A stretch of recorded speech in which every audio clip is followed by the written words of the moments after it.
Welcome to this latest edition of the Ril Dil podcast, The Wire Remixed episode, season 2, episode 7, Backwash.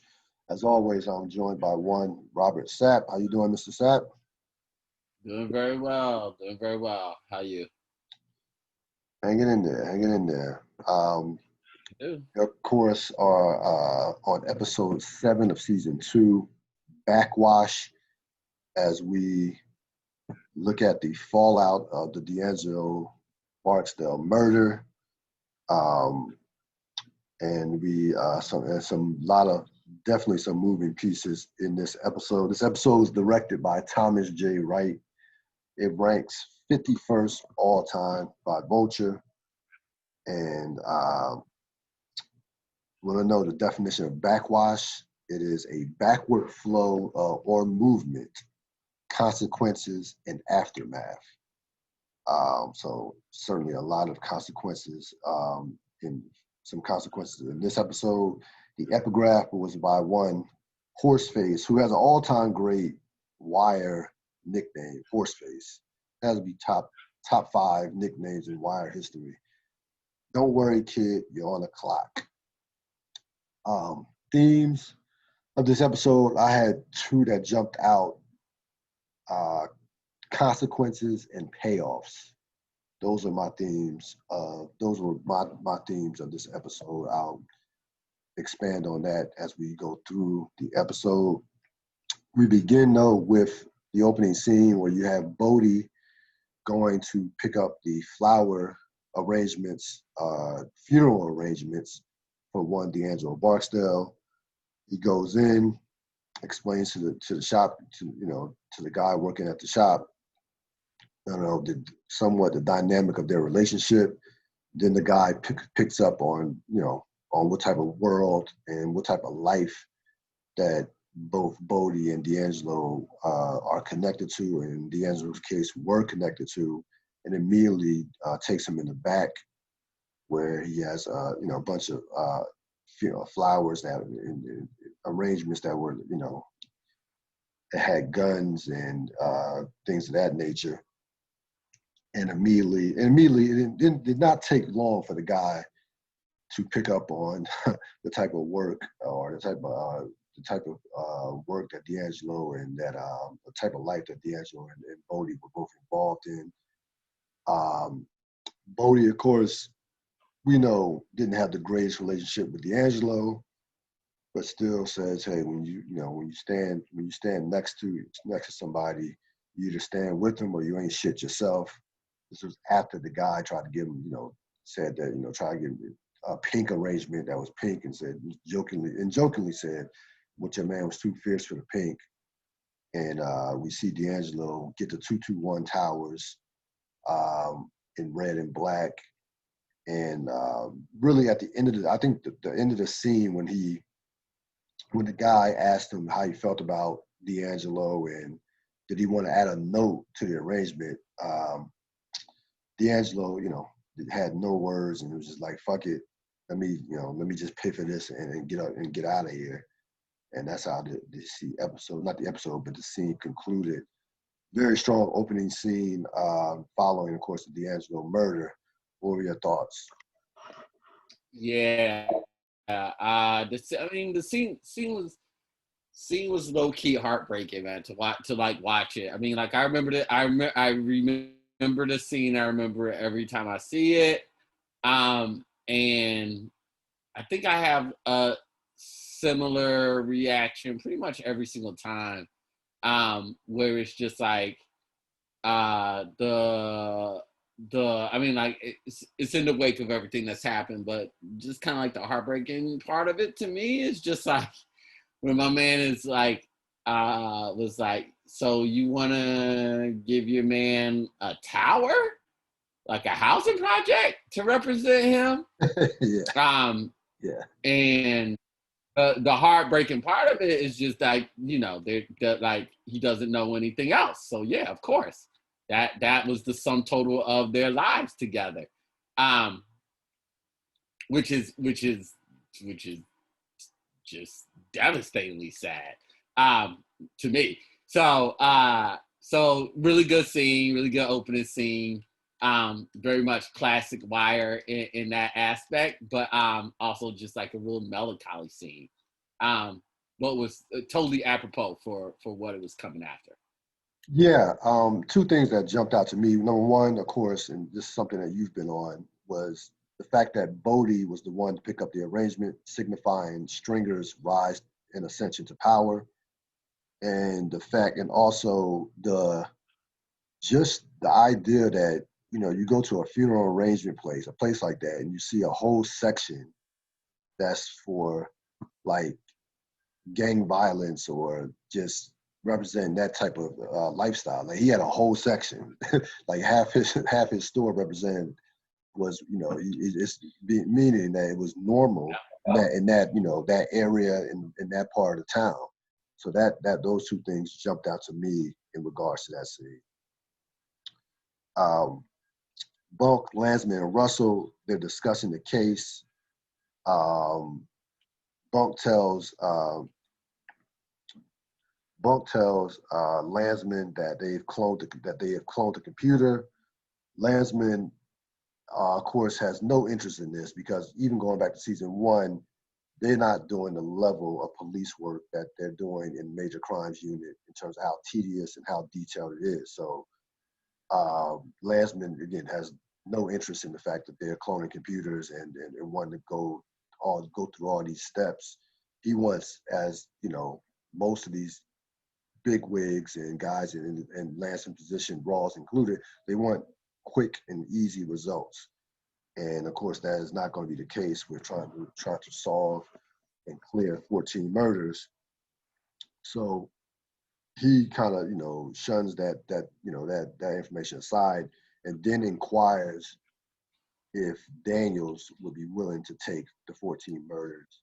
Remember, at this point, Daniels has not taken the murders as of yet, and Bunk basically says, he's not a fool. He retorts that, he's not a fool, Jay.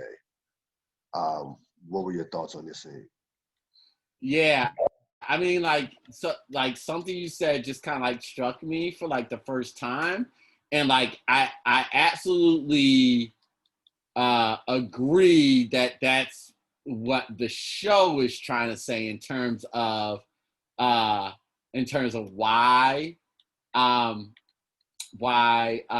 Landsman and Ross and them react the way that they do to investigations.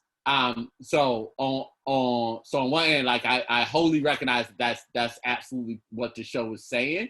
But also another thing occurred to me as you were talking is just like, how comfortable like we get in terms of like our systems, like just things that work. Why? Because that's just the way that we've done them.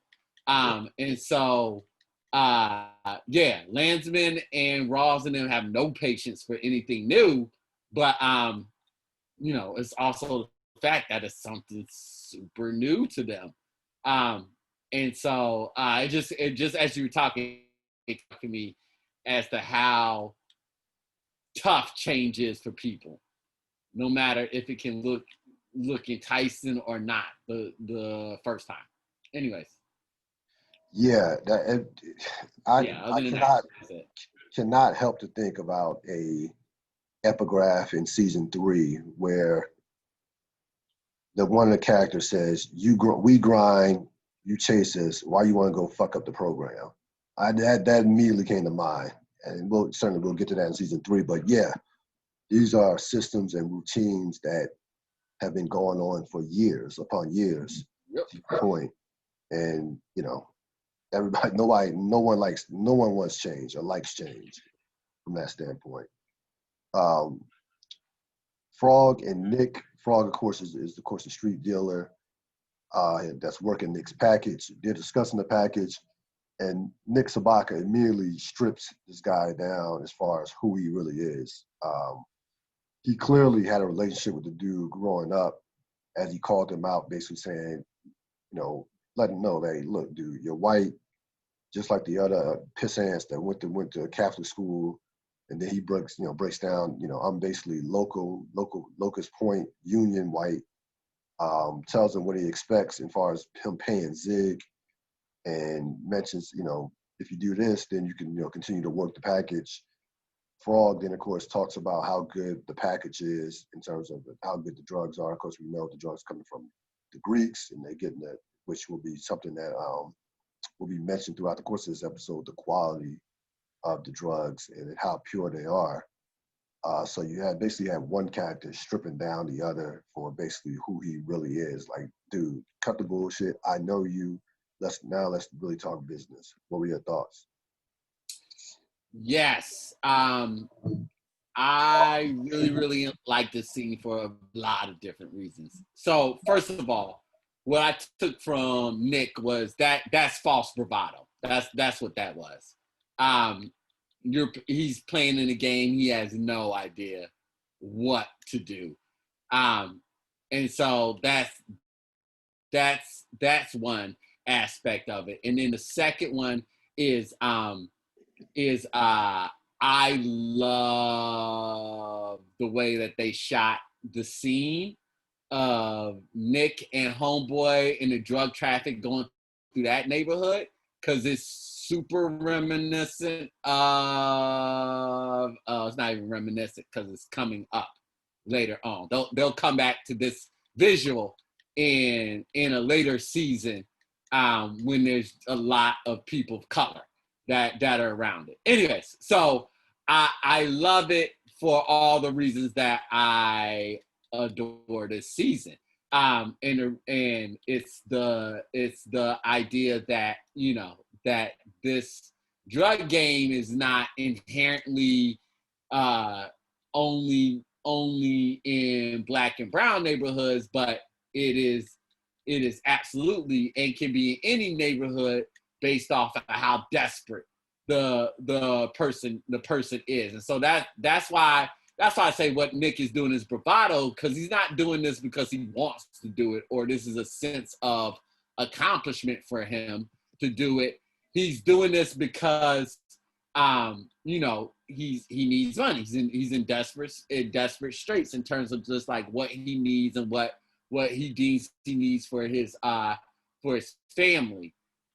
So you got that's going on right there. And then also I think what I also really notice about Nick and the predicament that he's in is that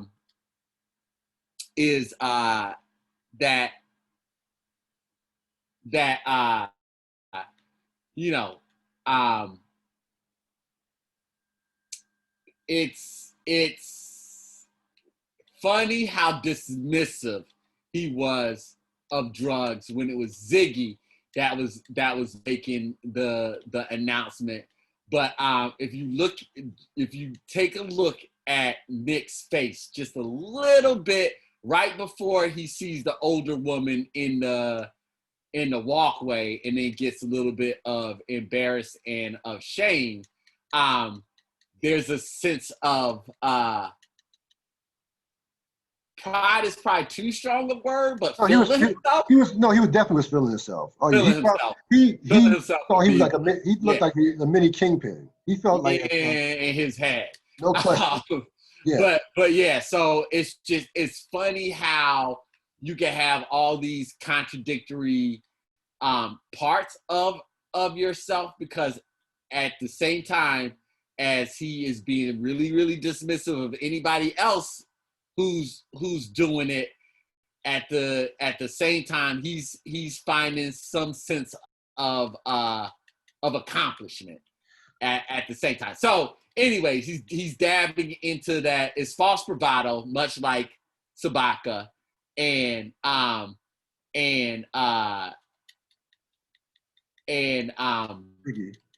false false bravado is probably the best way to describe all of it.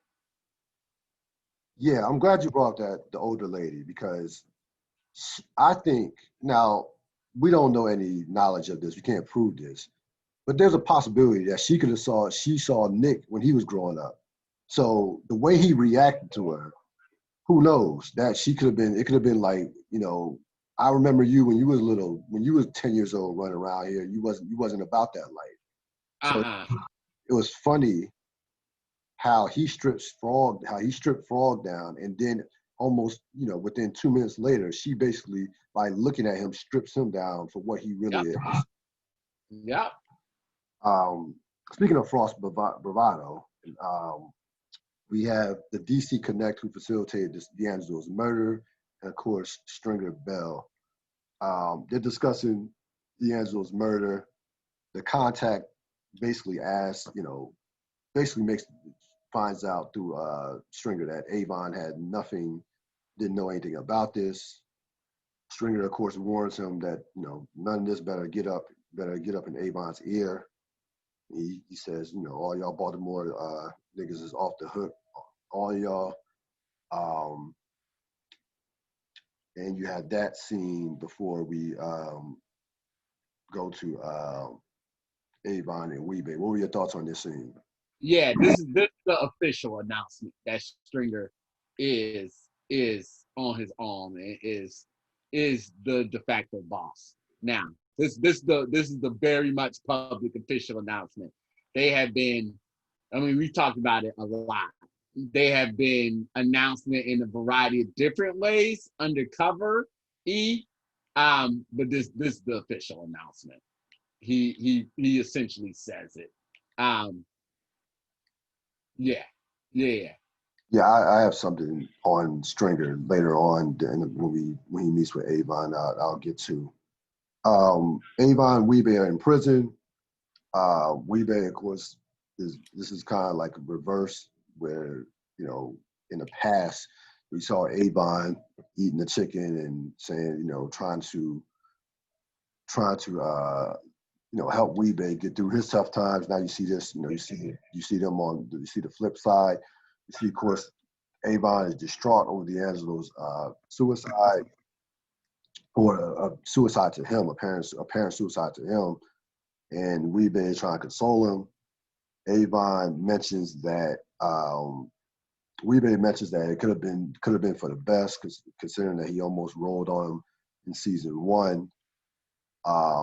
Avon, of course, gets angry and basically says, fuck D'Angelo. He was weak. I tried to carry him along all these years. He knew that we was gonna be in a moment just like this when he did this shit. He did this shit to hurt me. And throughout this scene, I thought Avon was really trying hard to convince himself that he wasn't somewhat responsible when in reality he was. I think he believes that he was, but I think he was trying real hard to convince himself that he had no culpability in D'Angelo's death. What were your thoughts?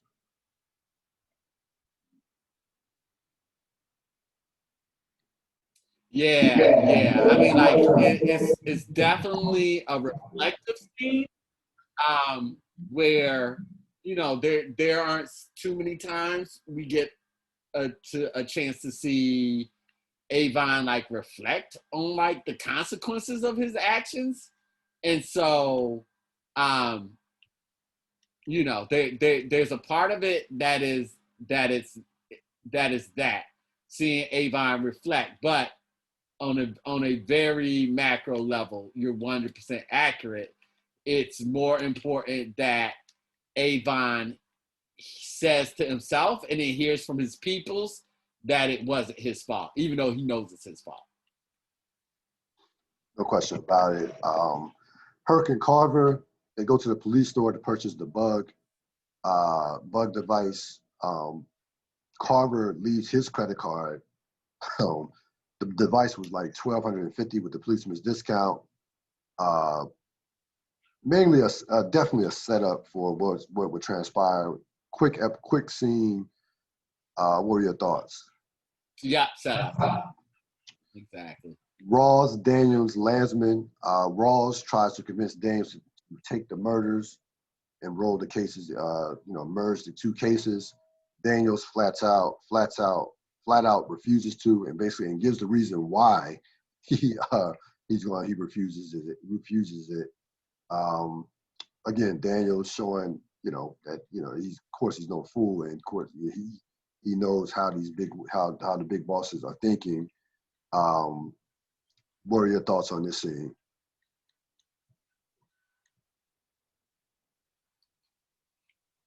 Yeah, I mean, I think it's interesting to like really think about what Daniels is doing here, because he isn't a fool. We can all agree, but we all know where this is going.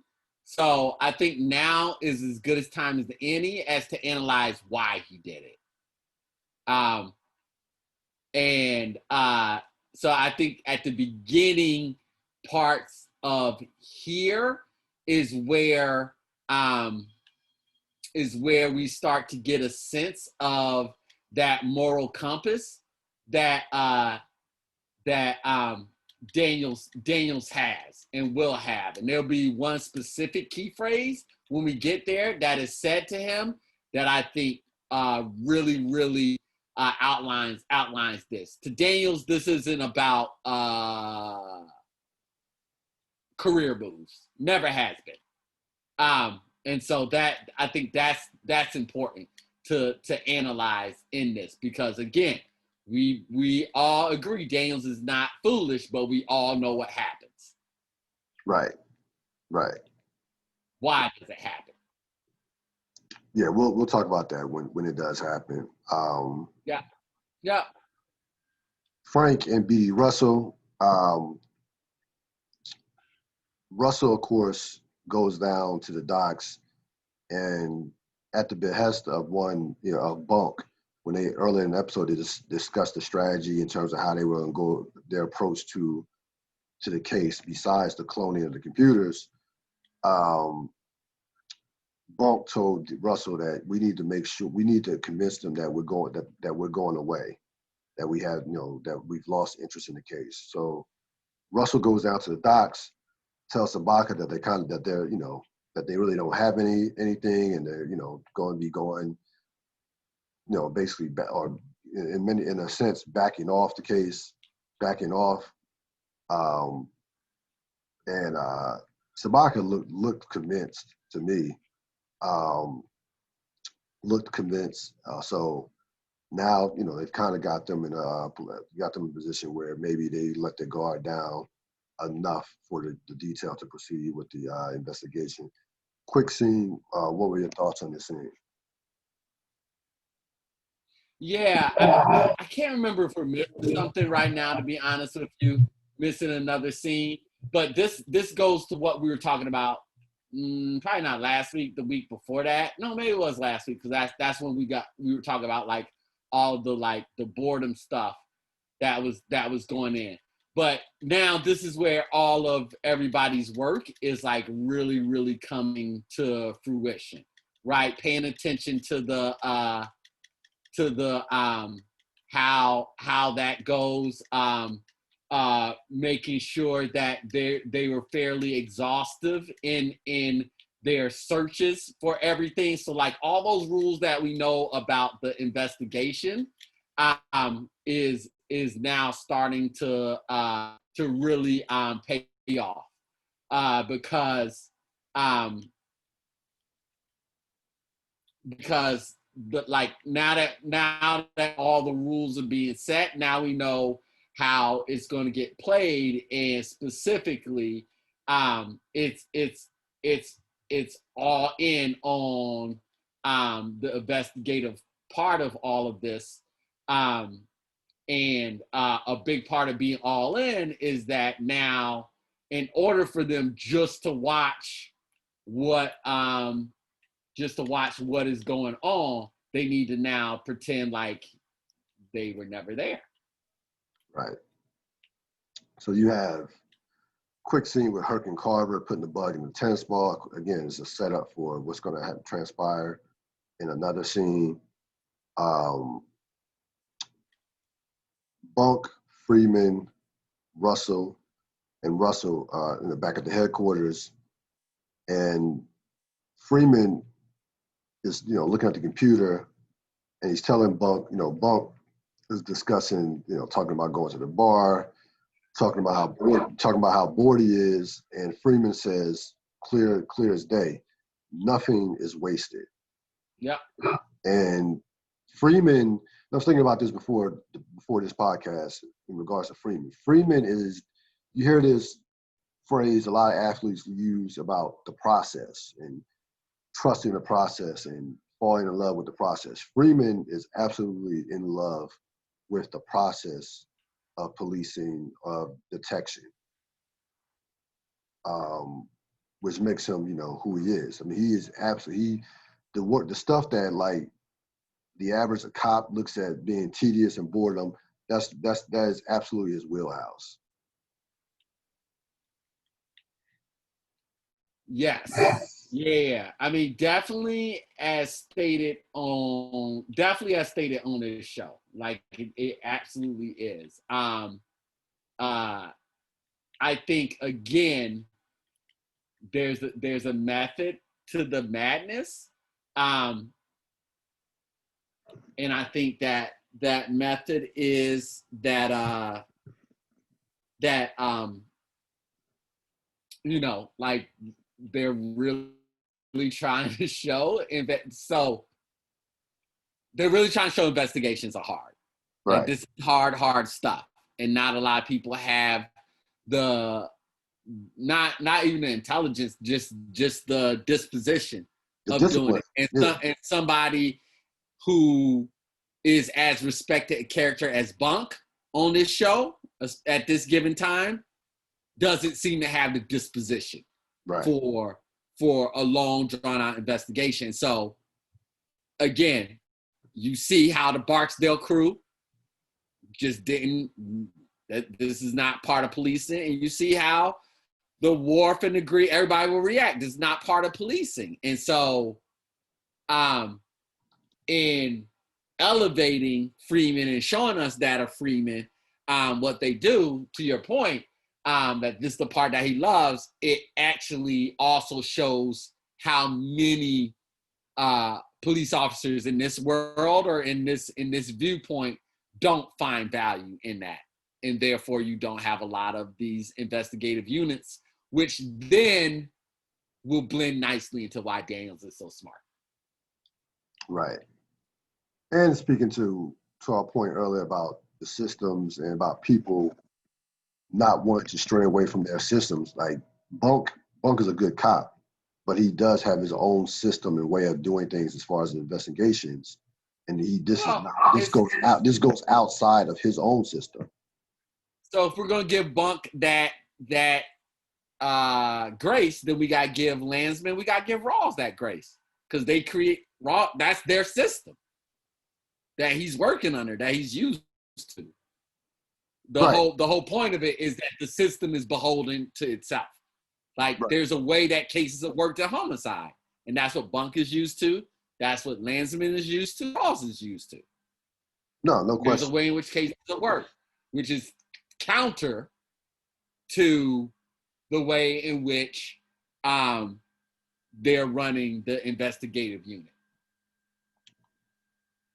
You have Frank and Nat. They go to a meeting about the future of the company, about robots basically taking over and modernizing. The stevedores, the technology on the docks is going to, it definitely explains how there's going to be a loss of jobs.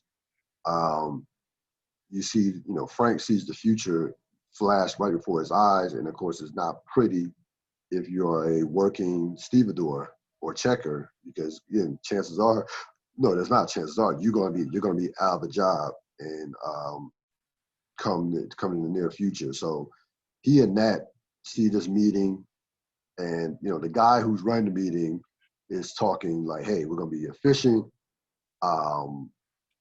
These guys, robots and technology is gonna be doing the job. They're gonna be less. It's gonna be less risk for the stevedores, but these stevedores are not trying to hear that. They rather get hurt and be working, which foreshadowing what's going to come up in this episode, than of course to not have a job at all. This is again a clear example of the future of what the future is, and it passing Frank Sabaka by, and it's along with the other stevedores. What are your thoughts on this scene? Yeah, this is absolutely about Frank's desperation. That's what this scene is about. Yeah. Herc and Carver doing surveillance on Frog. Of course, they had the tennis ball, which was a bug in the tennis ball. And, of course, following the Sabaka scene, you have Herc talks about how great technology is, which definitely wasn't a coincidence in terms of how those scenes were set up. So at this point, they're just doing the surveillance on Frog. We'll see what happens with the tennis ball later on in the episode. Any thoughts on this scene?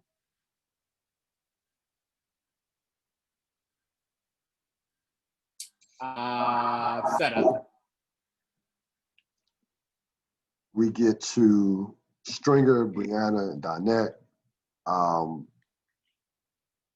They go to Stringer, takes some food over to not Donette's place, Brianna's place.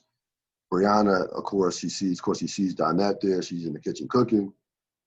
Stringer walks in to check in on Brianna, who is, of course, rightfully so, distraught with the death of D'Angelo.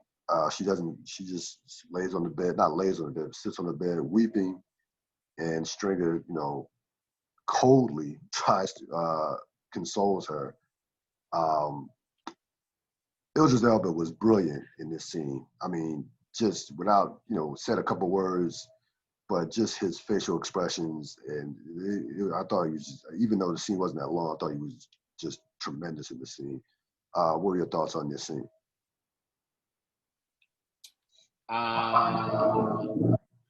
Yeah, Stringer's ruthless.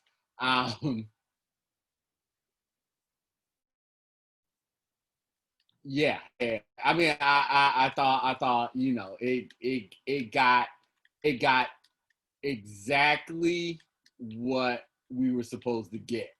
We got exactly out of that scene. I mean, like, if truth be told, those are my favorite scenes in the world because they're so ruthless. But because they're so ruthless, that's what they are.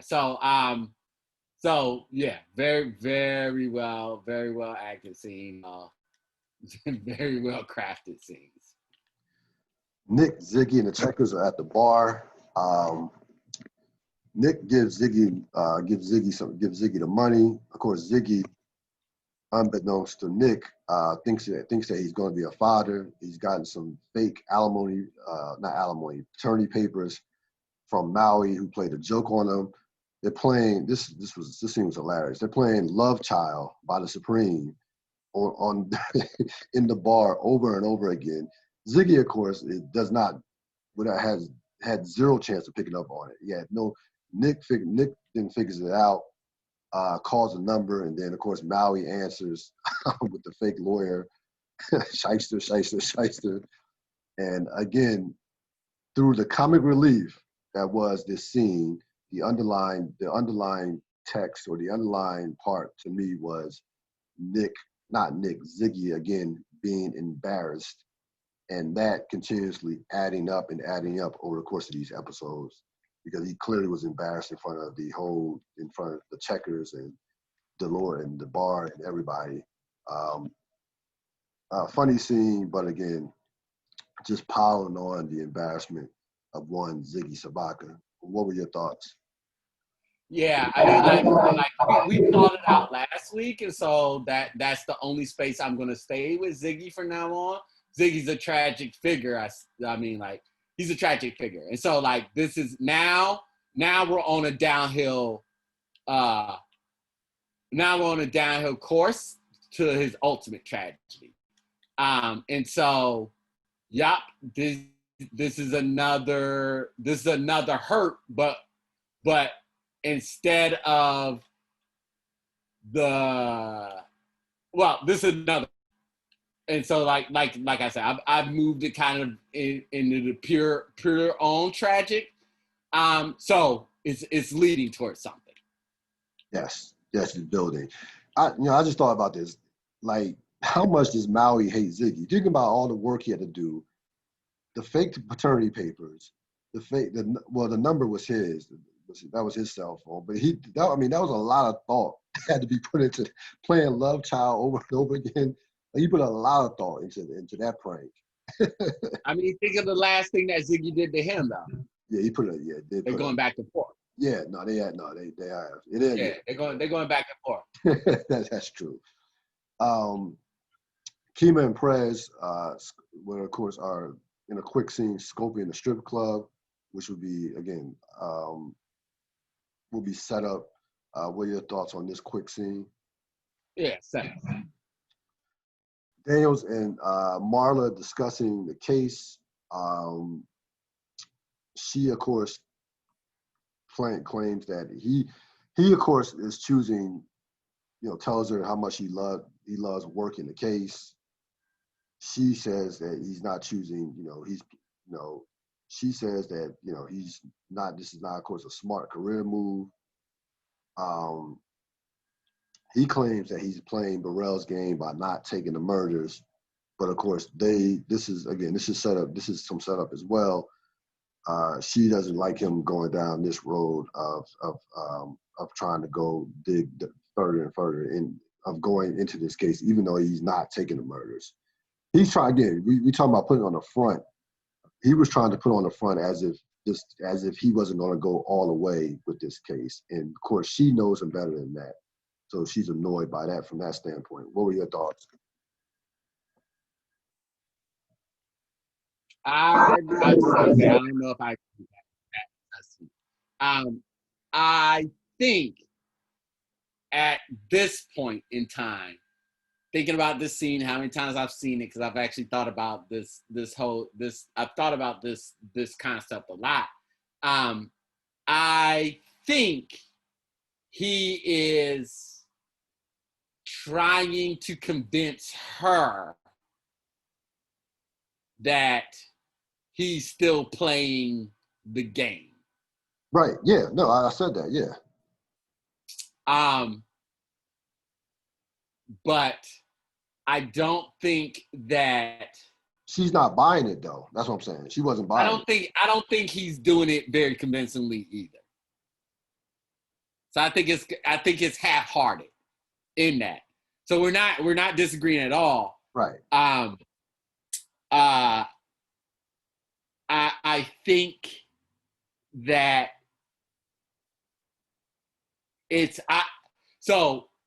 I think we're both right. I think that the writers are doing a little bit of unraveling it for us in terms of not only are we seeing that his argument is having less and less impact, but he's making the same argument no matter if the circumstances change, right? Like, so all of that shows us he doesn't believe what he's saying, and of course she doesn't believe what he's saying either.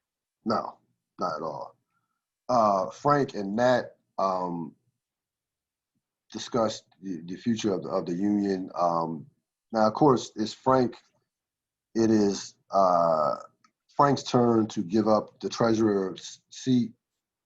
Nat says they trade black and white by depending on they go black and white by in terms of that. So whatever. Yeah, it's time for black. Right. It's time for a black. It's time for a black man. That's what I'm trying to say. To be the treasurer. Yeah, that's how they do terms. They do either every other term or whenever the term is decided. Yeah, I don't know. I just can't remember if the term is 1 year or 2 years or more. Yeah, whenever the term is up. Whenever the term is up. Whenever the term is up. So it's a black man's turn to do the job that Frank is doing now, which is union treasurer. But he says that he wants one more term. He wants to break that rotation in order to kind of get the green pier and the canal, get all that situated. So he basically not begs Nat, but tries to convince Nat, hey, just let me get this situated. Let me do this one last thing. And then he calls his lobbyist friend Bruce. That's how the scene ended. What were your thoughts?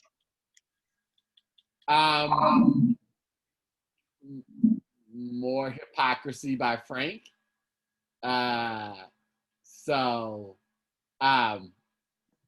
know the real reason he wants to keep the term is because he can't really tell anybody what he's been doing. Right. And so again, we continue on this guise of he's doing it for everybody else's good and not for his at all.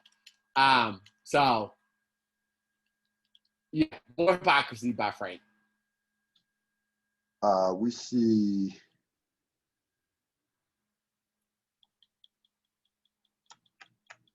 where we at now. Frank, Ziggy, and I'm not ahead. Ziggy, we see Freeman on okay, here we go. Kima and Perez, they see the girls coming out the club with bodyguards. So we talked earlier how they were scoping the club. They see Freeman, not Freeman. They see the girls coming out the club with the bodyguards as they escort them into different vehicles or into the trucks or minivans that they had. What were your thoughts on this quick scene? Yeah. Set up. We go back to the bar. Of course, yeah, Ziggy, of course, is humiliated by, of course, Nick figuring out the joke. We already talked about that. Nick figured out the joke and Ziggy was humiliated. So we can go on to Freeman. Freeman is staring at the computer. Again, this was another quick scene, but this is Freeman doing what he does. He stares at the computer and he smiles because he sees something that he likes. We will, of course, find out what that was. This was the equivalent. This was the epitome of a setup scene.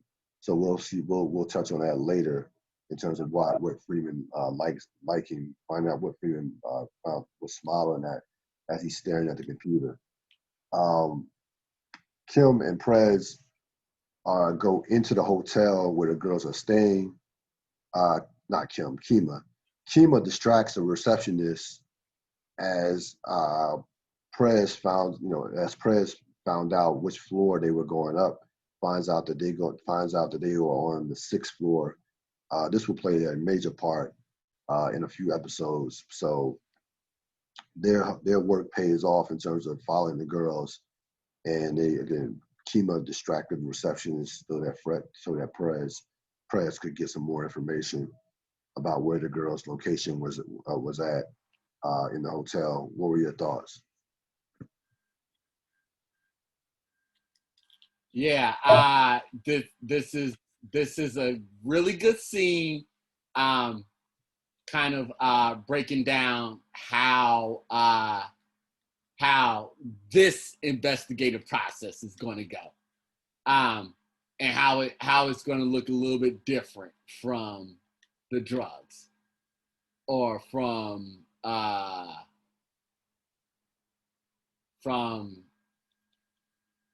the Barksdale investigation. Yeah, Freeman, Russell, Bunk, back at the detail. Freeman has figured out that Horseface will be monitoring, looking over, and yeah. Freeman advises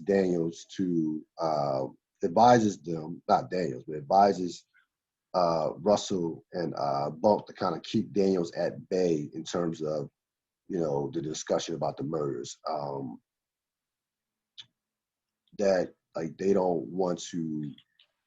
I got the sense that eventually Freeman, again, they were going to go to him again about the murders, but that they didn't want to give away too much information, knowing where Daniel stood about not taking the murders. I love this scene, even though it was quick, because it gave me some more insight to Freeman's character moving forward in later seasons. That's why I love about this scene, about how not so much breaking the rules, but he's not doesn't always walk that straight and narrow. So that's the part that's the part that I loved about this scene. Even though it was a quick scene. Yeah, Frog, Herc, and Carver, um, and Nick as well. You have Frog and Nick are discussing the product. Frog picks up, of course, the tennis ball with the bug, tosses it, and tosses it aside, and the ball, of course, gets run over by a truck, in which, you know, devastates one Ellis Carver, who had that on his credit card. The look on Carver's face at the end of that scene, I feel like over the course of our lives that something has happened, we've had that look like, oh shit. Like that was a look of like despair. Like, like that he played that. He played, just even though it was a short, a quick, a quick look. He played that to a T. What were your thoughts on this scene? Yeah. Um. Yeah. Yeah. I'm in Carver. Not excited about life at all. Not excited about life at all. Nah, I mean, like it. I think like this is it. Like the main thing that I got out of all this was just like, they back to their same old tricks. Um, and that even though there were certain advances being made within the unit in terms of like being able to figure some things out.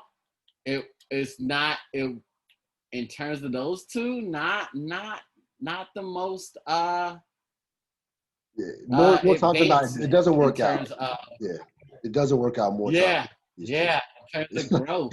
it's, Yeah, yeah, they no, might not be the best pair. no, no, they might not be the best for each other. There was a Yeah, song. I Um, think there was a song in I forgot what movie. Yes, now I remember it because the movie was horrible. But the song was probably the best thing about the movie. Beverly Hills that Cop, Beverly Hills Cop 3, which was horrible. But there was a song at the end of the movie that says, "I keep trying to do the right thing, but I keep doing it the wrong way." And that's Carver and Herc trying to do the right thing, but just doing it the wrong way. Um, least least helpful way ever. yeah, yeah. Freeman, Kima, and Bunk, and also Russell are discussing a strategy in order to monitor a can that will be moved. This is, of course, it's a setup scene. Um, Nick, Frank, Horseface. Nick gives Horseface the truck that's being moved. Frank tells Nick. Frank tells Nick to stay close. Now, this was like two scenes in one. Uh, to be honest with you, because you have Nick giving Horseface a truck that they're monitoring, that of course the police are on top of. But then the scene breaks off Yeah, with Frank and Nick having a conversation. And Frank, in that conversation, Frank is like, you know, you haven't been getting a lot of days. Are you good? Um, and Nick is doing everything to say nothing. Basically saying, yeah, yep, I'm all right, cool. He tells Nick to stay close, and that's how that scene ends. What were your thoughts? yeah, yeah. Um, yeah. I mean, my big thoughts. I feel like Frank is like feel what's going on with Nick. Um, and I mean, I think he can feel for a variety of different reasons. Not one being that Frank Shady is all hell too. Right. Um, so, uh, so I mean, like, I think a big part of that is he can sense what's going on with Nick. He can see kind of like the path he's going down. Um, and I think to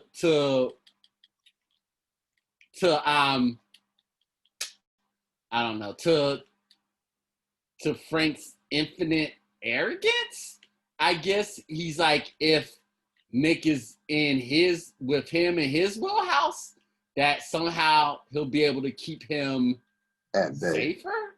Yeah. Yeah, at bay, calm down, whatever.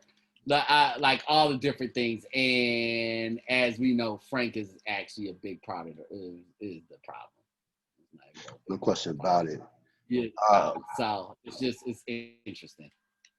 Stringer prop Joe at D'Angelo's funeral. Of course, you have D'Angelo they have the funeral for D'Angelo. And then immediately after the casket is lowered and everybody, pays their respects in regards to the flowers, you see Prop Joe approach Stringer. They meet walking, and Prop Joe lets Stringer know, hey, our product, we have the best product. You have the main real estate. You have the best real estate. Let's make this happen. Prop Joe Stringer tells Prop Joe, we took down a lot of crews, took down a lot of heavy crews to get those towers. Prop Joe just, basically saying, forget all that, street shit.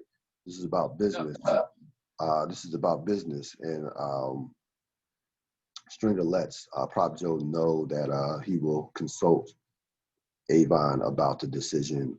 That's frankly, that's already been made, to be honest with you. The way Stringer's, the way that the Barksdales and the way they're struggling for product. What were your thoughts on this scene? Yeah, these are infinitely fascinating scenes because of the Stringer Avon dynamic. So we gotta look at all these characters and what we know about them, right? Proposition Joe's called Prop Joe for a reason. Right. Stringer is who he is. Avon is who he is, right? And so neither Stringer nor Prop Joe can just be like, we want to work together, shake hands in front of everybody, right, and it'd be a big round of applause, right? Like that can't happen. Right. So both of them need to make the necessary moves that show that they're being themselves, and that this is a partnership of convenience. And so I say that to say we have outlined 100% with you in that the move has already been made. Like this is the game. This is the game Stringer's been playing at for pretty much damn near the entire time. Right. That we've known him. But in order to play the game, both of them know you got to make very careful, well thought out moves over a period of time. And so Stringer has to ask Avon. He has to tell Avon, Prop Joe came at him like this, and he has to anticipate Avon's reaction. Let's and wait. then we'll move from there. But so I'm just trying. Yeah. No. I'm not going any further than that because there's so much more to be seen of their relationship. But I just wanted to zoom in on that, why Stringer needed to let Avon know that. Right. And to your point earlier in the episode, not in the episode, but in the season, when we talked about his interaction with Shamrock when the Tillman was locked up, says, be subtle. And that this is part of being subtle in regards to this. Yeah. Bruce, who's a lobbyist, and Frank discuss the future of the stevedores. Frank, of course, pays Bruce off for the funding of the grain pier and canal that we know are not going to happen. And then basically gets into gets into a discussion with Bruce about how both their families came up And Bruce is like, look, man, my dad was I think a knife worker or something like that. So Grandfather. yeah, you see, my great grandpa sold knives, and he worked his way to set us up for education and pass that along. I think I think he basically saying to Frank that, like, look, man, I don't know, maybe I'm reading too much into this. You could have went another way, and you're making excuses. Frank is basically saying, what about the Sabaka, the future of the Sabakas, and the union? What is this going to look like for the Sabakas moving forward? A lot going on in this scene beyond the payoff that we see. He gives him a shoebox full of money, of course. What were your thoughts on this scene? Yeah, yeah. This is a fantastic scene, and it's one of those key wire scenes where it's just like because it because the show is who the show is. Scenes like this are a treasure, honestly. And so it's another one of the scenes where the characters are essentially basically breaking down to the audience what the show is about. What's the central thesis of the show? What's the central thesis of this season, of this particular arc? And so there's a ton that's going on in this scene. Just done fantastically by both actors. And so I mean, like, essentially, the argument that Frank is saying is like, well, what's I'm giving you all this money for what? What's the point of this? Right.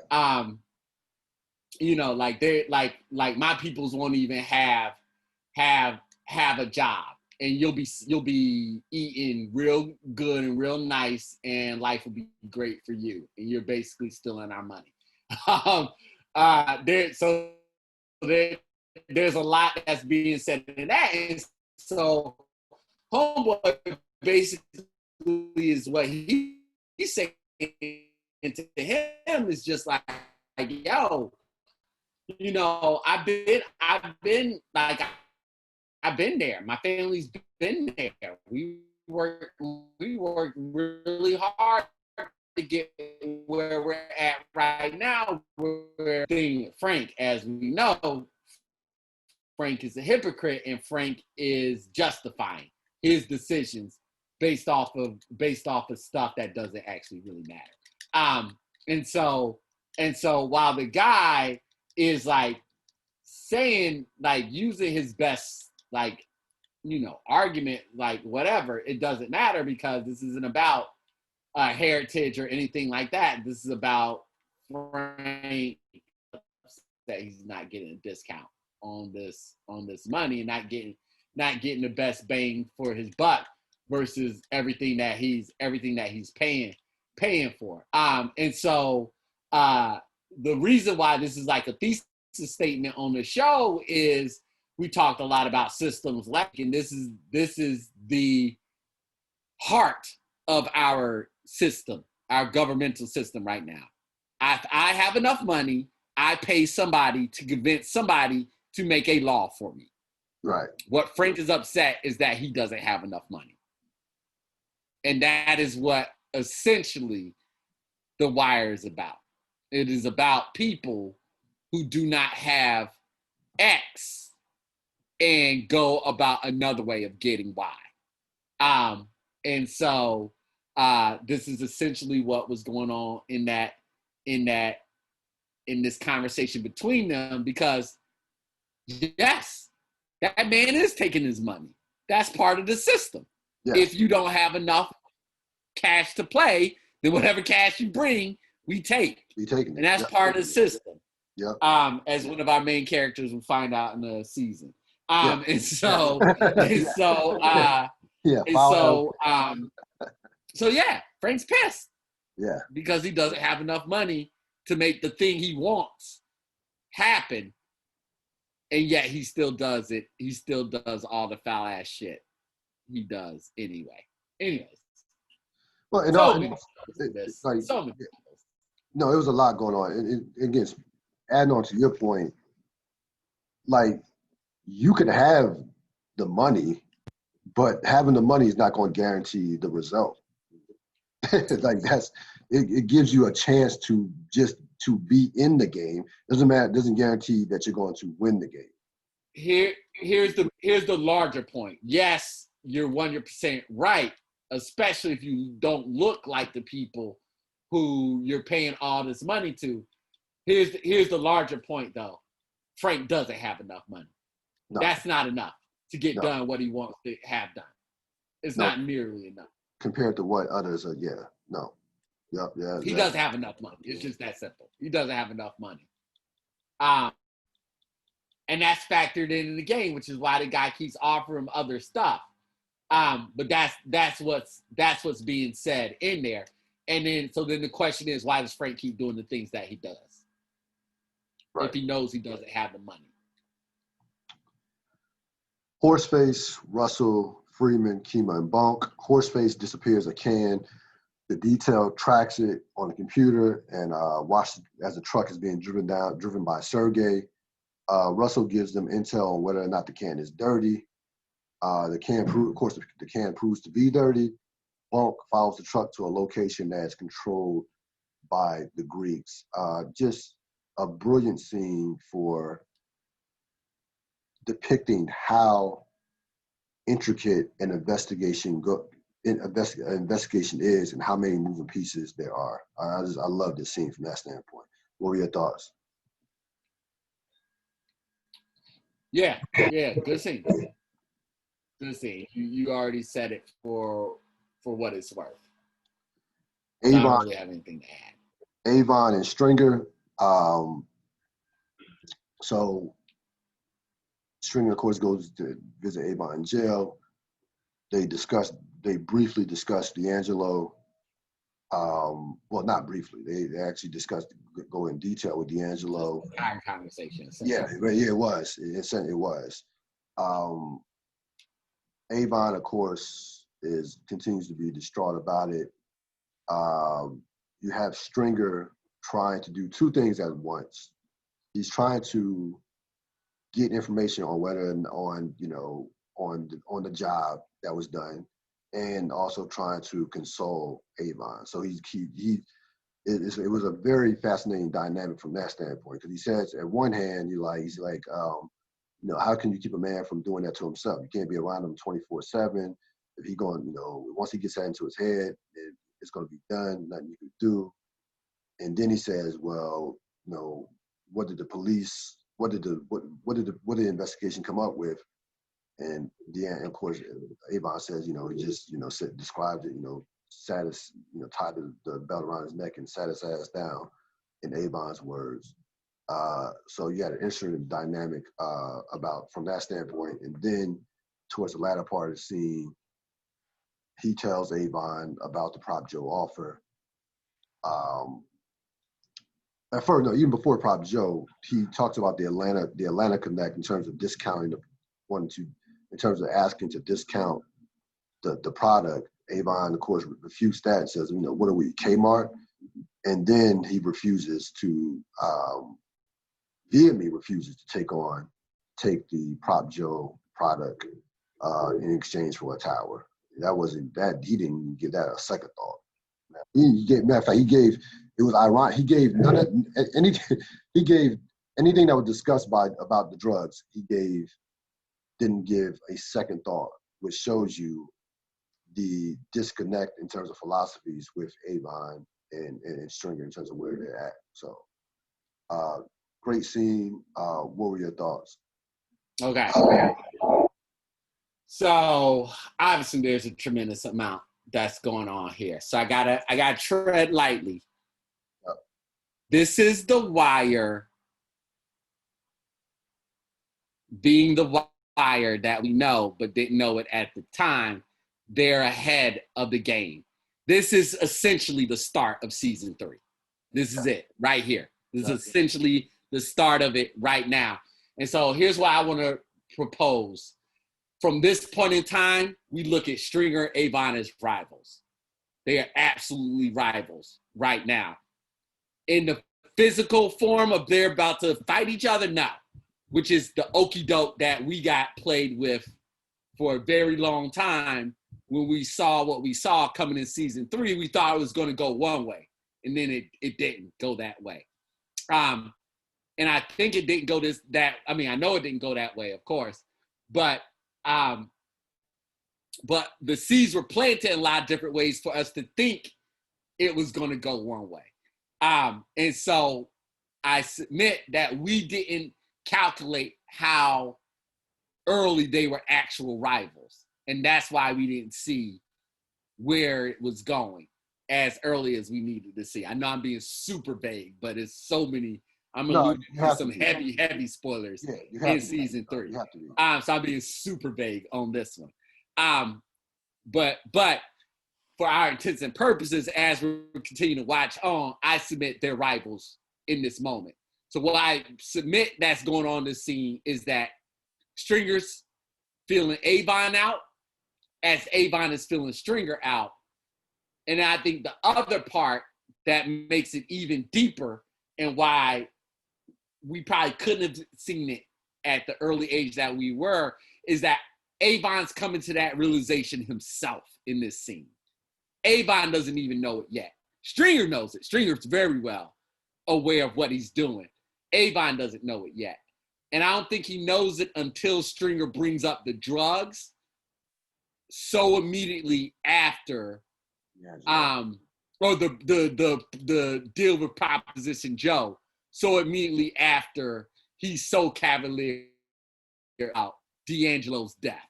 And I think those two things sway Avon in this moment. There's a lot of indications that both of the actors give me. Like I'm 100% confident that that's what Stringer's doing. When Stringer goes, so what they say about D'Angelo's death, he just, blah, blah, blah. That's clearly him trying to fill Avon out. That's clearly him doing that.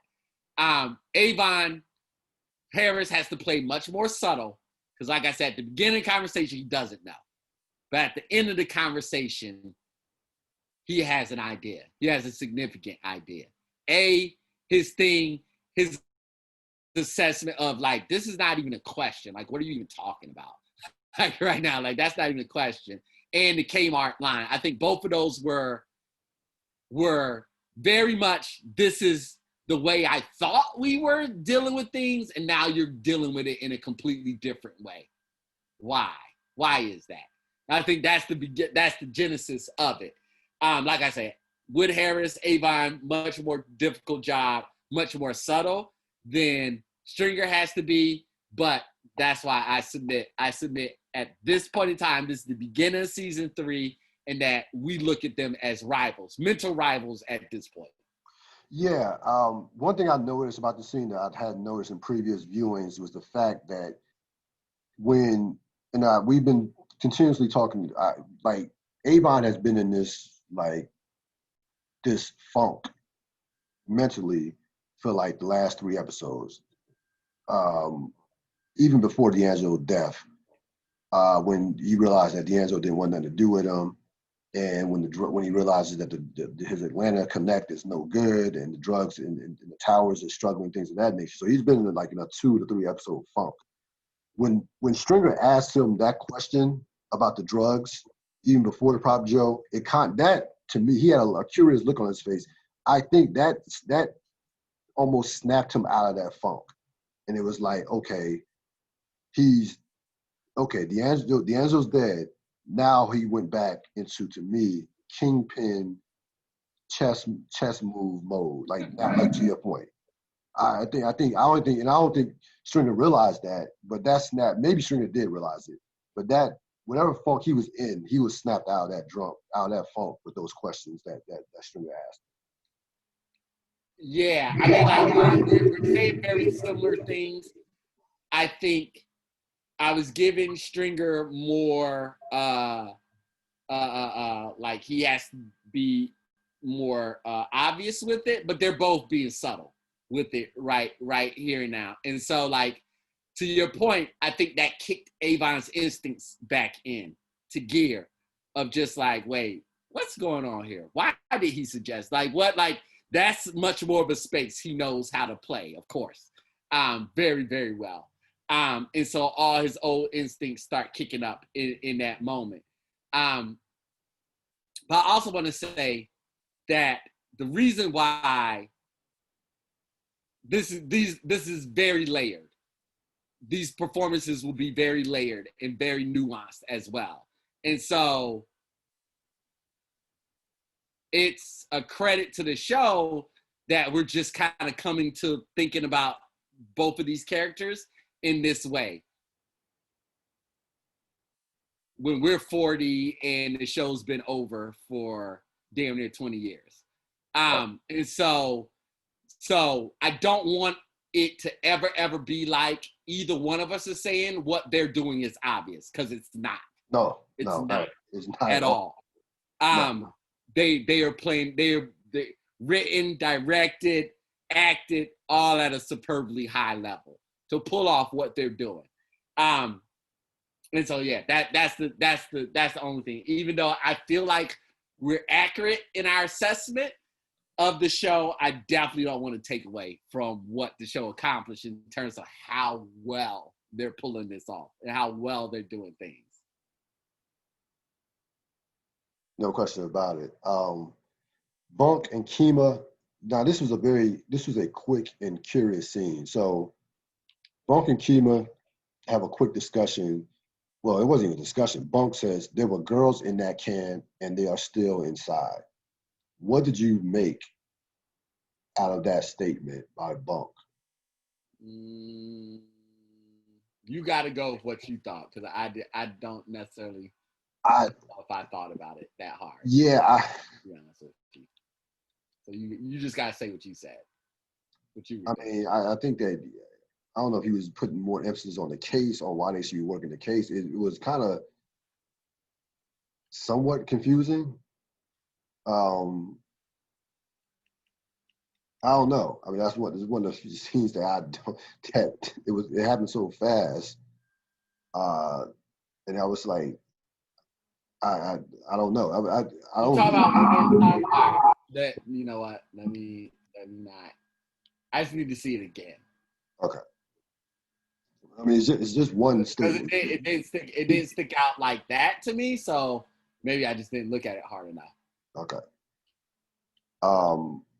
Freeman, Prez, Kima, Perlman, and Russell, of course, are discussing the case. Perlman, they give Perlman some insight on the case.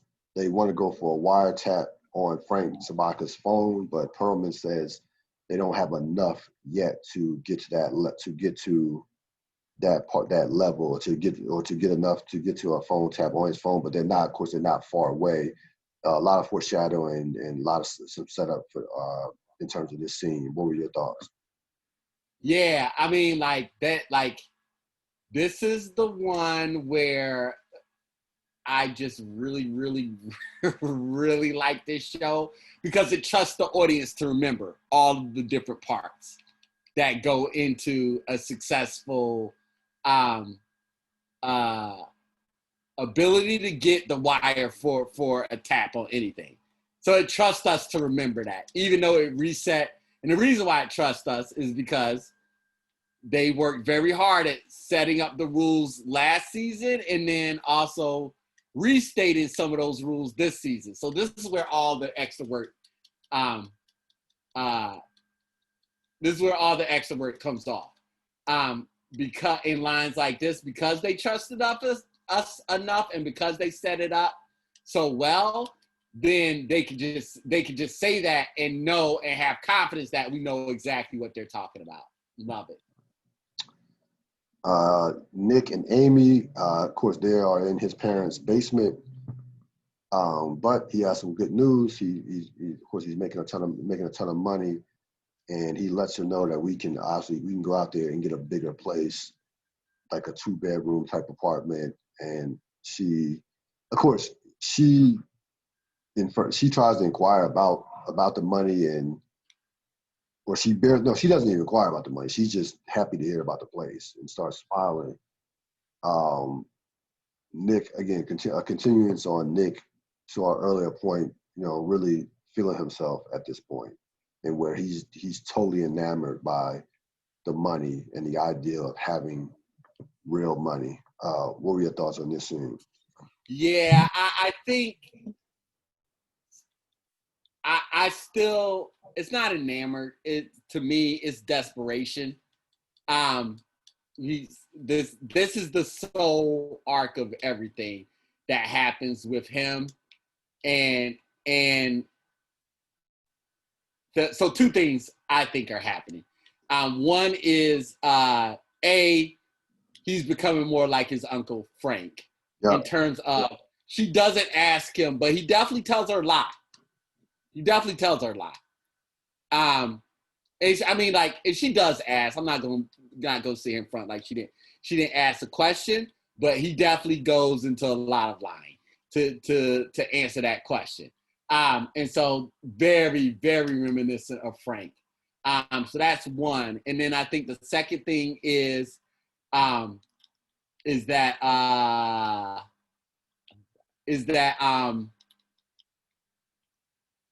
no matter how he's feeling about the drug game per se, the big thing is that he's only doing this, and he made this very, very clear in his thesis statement of why it's not worth his time for him to stand out on the corner. Is that, so that's why I keep going back to desperation. He's not doing this out of a sense of need or out of a sense of empowerment. He might find that for himself in order so he doesn't feel like what he's doing is as wrong. But he's definitely doing this out of a sense of need. And so, or sense of desperation. This guy got out of his parents' house. And so, I get the basement. Yeah, I got that basement. And so, to me, that's what's going on right there. Herc Carver discussed the destruction of the bug. They also go to Nick Sabaka's parents' place. Carver makes a connection that this could be the same Sabaka that they've been looking at as far as with a relation to Frank Sabaka. Herc tries to then convince Carver to come up with a fake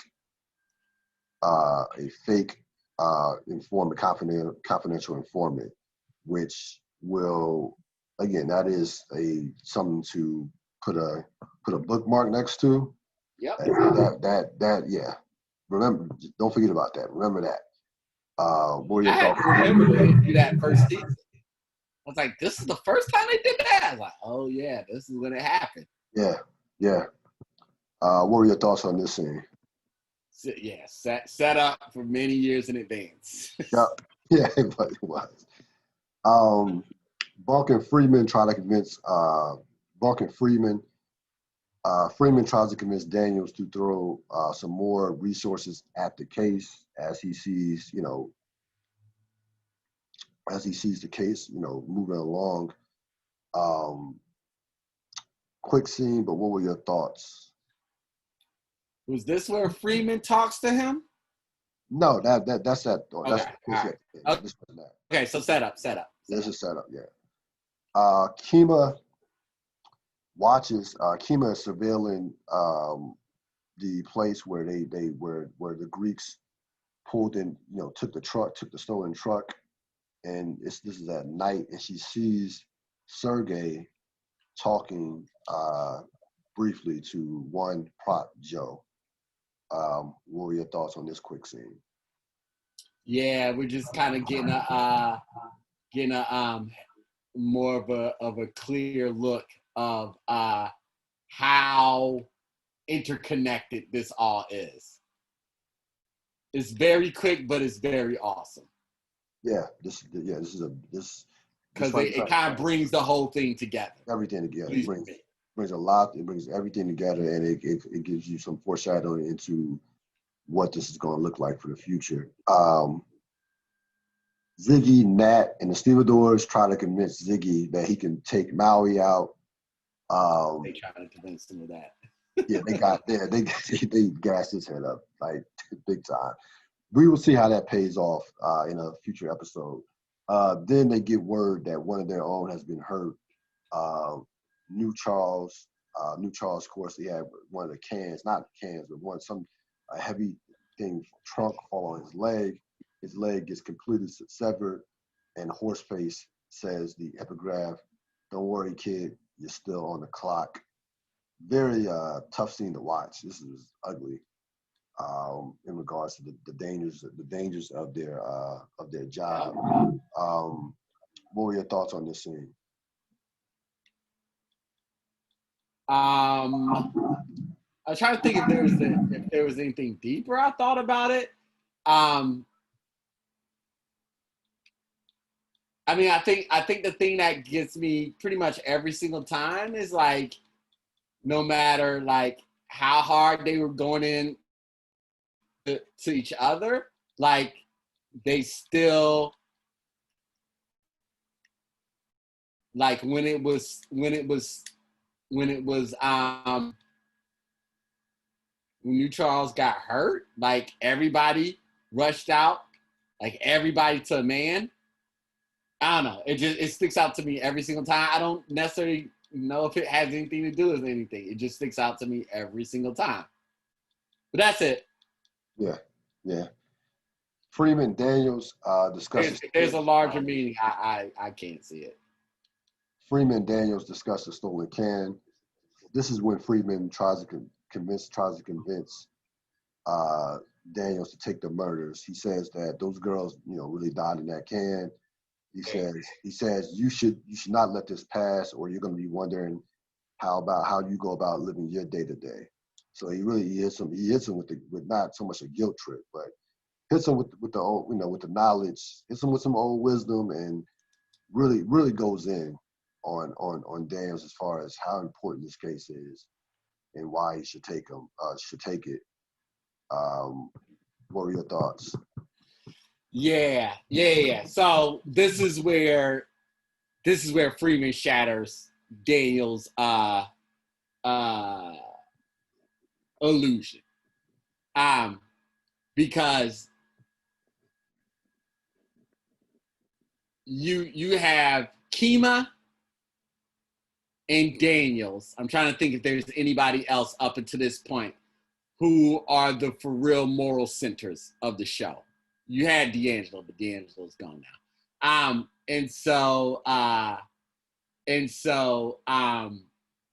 you want to say Bubbles to a lesser extent?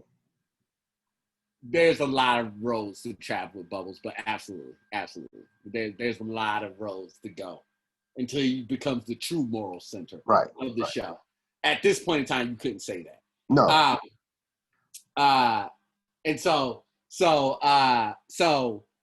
this Freeman laid it out. He laid it out essentially. He's like those girls died in the can. They really died, and that's what Daniels and that's what Kima stand for beyond pretty much everybody else on the show.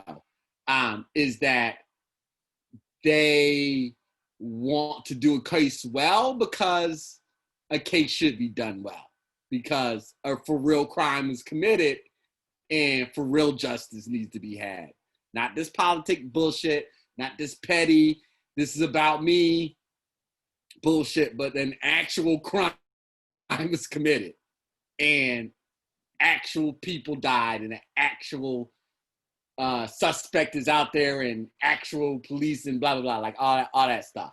And so Freeman attacks him exactly where he needs to attack him in order to get him over that last hurdle, that last like playing around with I'm going to try to make a career of this and da-da-da, everything like that. This is where Freeman shatters that illusion that Daniels is holding on. And then this is also when Daniels takes control of his destiny.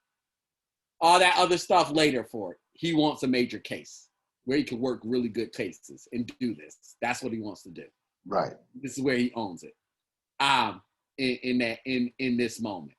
So yeah. Short but powerful. No, without question. So Freeman is probably like you said, along with Kima, probably the only character or the only police officer. Nah, I said Daniel. Huh? I said No, Daniels and Kima. No, I'm saying though, Freeman, in terms of them talking to Daniels, those are the only two characters that could come at Daniels in that way. And I would say Freeman would be number one on that list. If you remember back in season 1, Freeman was like, "Look, I know you don't want to talk about the money, but this is what it is." So, and in this season, Bunk says it in this episode. You got the words of wisdom. Bunk, Bunk tells him, "You're the only one that can make him change his mind." On this. Yeah. So you had that going on in regards to that. You have Nat and Frank. So they go to New Charles's, presumably his wife. Because she had a son. The son was there as well. Yes, that's his wife. Yeah, that's probably his wife. So they go to her house. Yes, that's his wife. This is of course the day after. The accident, and he hands her just a boatload of money in a yellow envelope. Nat asks him where does the money come from, and Nat and Frank walks away without saying anything. He tells the New Charles story about how the dude got the name New Charles because one of the guys previously whose name was Charles died tragically. So this Charles comes up, second Charles comes around, New Charles, and tells Frank that he's gonna lose a leg, and then asks him at the end of the scene, where does the money come from? Yeah. And then Frank, of course, says nothing, just looks at him and walks away. What were your thoughts on this scene? Yeah, that's what's going on here. Got it. Until you described it, I was like, oh, now I get what's going on. So the story's about desperation, about the temporariness of their situation. If the docs aren't just going away naturally because of what's going on in public life, at that time, then they could be killed at any moment, or their jobs could be overtaken by machines, right? Like, so it's just this, it's increased desperation, which then gives what we know of Frank, gives him the ability to continue doing the things that he's doing and even ramp them up in certain circumstances. Or at the very least, not look out for his family. Right. So there's a lot that's going on. Rawls and Daniels. You have Rawls and Daniels. Daniels decides to take the murders. Rawls is pleasantly surprised. What were your thoughts on that quick scene? Rawls is excited and happy. Yes. No, because Rawls thinks he's an idiot at this point in time. So he thinks he doesn't think he's an idiot. He thinks that Rawls doesn't think he's an idiot because he's turned him down repeatedly, and I think he feels like he's getting over on him, but I don't think he thinks he's an idiot. Fine, getting over on him. That's fine language. But yeah. Rawls is definitely happy that he took the murder. I mean, Yes. Rawls is excited about life. But to our point, this is about Daniels taking ownership of his destiny, of what he wants to do. And so while Rawls thinks he's getting over on him, over on Daniels is getting exactly what he wants. What he wants, exactly. Yep. McNulty, Elena, to be honest with you, they didn't even have to have McNulty in this episode, to be honest with you. This was like at the 55-minute mark. And this was his only scene that he was in, which was towards the end of the episode. So they're in the backyard. the sons had this tent set up. They're watching their sons play, joke around, and horseplay in the tent. McNulty then, typical McNulty tries to, just talks to Atlanta, was talking to Atlanta, then tries to lean in, tries to kiss her. She, of course, backs off, but basically backs away and says, I don't trust you. I can one day hope that you are happy. Yes, which is like, he just completely fucked her over. Like she said, hopefully I get to a point to I one day feel like you will be happy, want you to be happy, but I don't trust you. So, and rightfully so. So McNulty's left there as her kids, find a spider, and she goes and jokes with them. He's left there with himself. And of course we will see how that I think this is the next episode is not the episode where we'll see how that manifests. There's plenty of self-destructive melting moments coming. Yes, it's still to come. Yes, but they honestly they did not even have to have McNulty in this episode, to be honest. If it was going to be this late in the scene in the episode, he was not needed at all for this particular episode. Any thoughts on that scene? No. Yeah, nothing. Not mainly some can be considered a setup or even just a scene just to get McNulty some burn. Daniels and Marla, they're discussing. Of course, he's told her that he's taking the murders. And she says, she had a line. She says, "You may love the job." He says, "I love the job," but she said, "The job does not love you." Yeah. And then she questions his ambition, and says, basically says, I'm paraphrasing this, what happened to that guy that had the ambition? And that scene ends with her flicking out the light, which basically was symbolic for their relationship being over. It's over, but yes, it's a wrap. But it's a wrap. I mean, it's wrap it up, because at that when he she didn't want him going back into the case, but him taking those murders was like the proverbial nail in the coffin. So and that was the final scene of the episode. MVP and the Shardine Award. Who was your MVP? MVP of the episode is how did I do this? Is Freeman for freeing Daniels. Yes, I had Freeman as well. I didn't even think about that. I forgot about the Daniels part from that standpoint. That should have been the number one reason why he's MVP. Also, I had Freeman for his diligence with the casework, with the computers, and from that standpoint as well.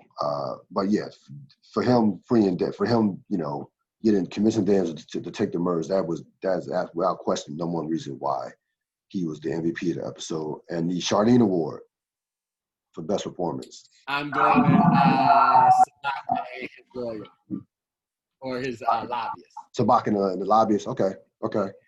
I had Stringer. I thought Stringer was. I just liked the standpoint of him basically acting without saying anything. In the scenes in those scenes where he had to just not say anything, where not with Avon, but in particular with Brianna Barksdale, I thought he was. I mentioned earlier in the episode, I thought he was tremendous in that particular scene where he had to put on that kind of that deadpan. You know what's going through his mind, or you think you know what's going through his mind. But so I had him as getting the best performance award. And I already talked about themes, consequences, and payoffs. And we saw, a lot of payoffs in terms of Sabaka. We also saw some payoffs from a positive standpoint in terms of the diligence of the casework that they are doing with the surveillance. And you're seeing some of the payoffs with Kima and Prez surveilling the girls. We'll see how that goes. How that goes further. It's still more to come with that. And again, there's still more to come with that. And in terms of consequences, the consequences that the job of being one of stevedore goes, what happened in terms of what happened with New Charles. That was a very dangerous job. Still is a dangerous job in terms of that. So we saw that as well. Any closing thoughts? I'm excited for next week's episode. Yeah. Next week, episode 8, Duck and Cover. Get along further into the investigation. You'll certainly see a lot of Stringer, and continue on. Now it's all downhill from this standpoint. The investigation's in full gear. Stringer has made his ascension as the guy in terms of the Barstow organization. Avon is snapped seemingly out of his funk, and there's certainly some further fireworks to come in these last 5 episodes of season 2. That's going to wrap it up for this latest edition of the Wire Remix Ril Dil podcast. As always, thanks to one Robert Sapp. We'll see you next time, sir. All right. Be healthy. Yep, be healthy, stay cool. All right. Later. All right. That's going to wrap it up for this latest edition of the Ril Dil podcast, the Wire Remix. This episode will be up in a couple of hours. Have a great rest of your evening. I'll see you next time. I'm out.